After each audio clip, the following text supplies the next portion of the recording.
Selfie, story Snapchat ou Instagram, Facebook, certains ont sans doute été tentés samedi en Polynésie et dimanche en métropole d'immortaliser l'instant dans l'isoloir pour le diffuser sur les réseaux sociaux.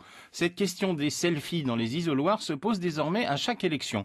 On voit d'ailleurs ressurgir sur Twitter le hashtag selfie-isoloir lancé en 2014 à l'occasion des élections municipales. Alors avant le second tour, sachez ce que vous avez le droit de faire ou non quand vous êtes caché derrière le rideau de cet isoloir. Le selfie est-il interdit ? La question s'est posée au moment des élections municipales en 2014. C'est d'ailleurs à ce moment-là que le ministère de l'Intérieur a communiqué sur le sujet, indiquant qu'il valait mieux éviter. Sachez donc que prendre des selfies dans l'isoloir est fortement déconseillé, mais que rien ne vous l'interdit. Le code électoral ne prévoit rien en la matière, si ce n'est que le scrutin est secret. L'article L62 de ce code électoral précise que l'électeur doit se rendre isolément dans la partie de la salle aménagée pour le soustraire au regard pendant qu'il met son bulletin dans l'enveloppe. Mais si le scrutin est secret, le vote, lui, ne l'est pas. Vous avez parfaitement le droit de dire pour qui vous votez. Le problème du selfie dans l'isoloir, c'est qu'on est un peu entre les deux. Le selfie remet plutôt en cause la solennité du vote. On se situe sur un aspect moral et civique plus que proprement juridique. Pour l'instant, il n'y a pas d'interdiction formelle et on ne sait pas comment ça pourrait exister et être respecté.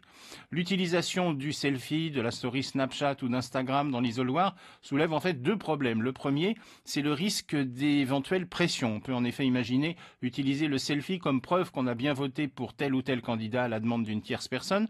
Le second risque provient de la diffusion sur les réseaux sociaux. On entre dans le problème qui est celui de faire de la propagande électorale un jour d'élection, ce qui est interdit.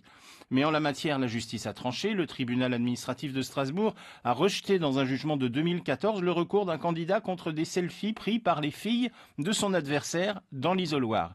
Il est en effet impossible à établir si la diffusion d'un selfie a eu ou pas une influence sur le résultat du scrutin.